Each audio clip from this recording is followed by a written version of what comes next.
इस बात से आप समझ सकते हैं कि कितनी भी लाइफ में परेशानियाँ हैं, जीवन में कितनी भी तकलीफ़ है, उस तकलीफ़ को आप किस तरीके से देखते हैं, जीवन को किस तरीके से बैलेंस करके चलते हैं। पहले से ही लाइफ में डिसाइडेड है कि सुख के बाद दुख, दुख के बाद सुख आने वाला है। आप किसी के भी लाइफ को अगर आप साइकिल देखेंगे तो हर 10 साल 5 साल के बाद तकलीफ़ों का जो है रिसाइकल होता है, कभी सुख कभी दुख, कभी सुख कभी दुख, ये साइकिल जो है चलते रहता है।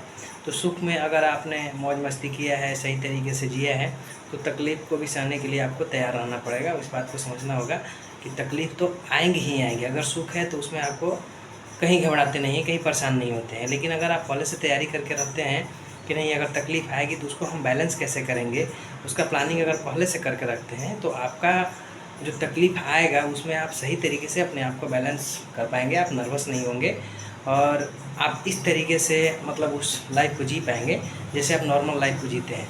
तो इस बात को आपको समझना है कि पेशेंस जो है आपके अंदर इतना होना चाहिए कि आपके मन को कोई कितना ही विचलित करे, आपके अंदर कितनी भी उलझने हों, आप उसको सही तरीके से अपने विवेक, बुद्धि और कल्पना शक्ति से उसको ठीक कर सकें। तो इस बात को आपको समझना होगा कि धैर्य के साथ अगर आप धीरे धीरे ही सही, अगर आप उसको पकड़ बना लेते हैं सही तरीके से, नेगेटिव चीज़ों पे, आपके मन के अंदर जो नेगेटिव विचार चल रहे हैं उस पर अगर आप पकड़ बना लेते हैं तो आने वाला जो कल होता है वो आपका होता है और आप उस पर विजय प्राप्त करते हैं।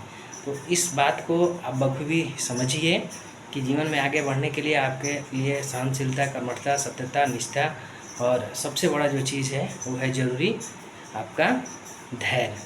धैर्य जो है, पेशेंस जो है, वो इंसान को नई ऊंचाइयों पर लेकर जाता है, बुलंदियों पर लेकर जाता है।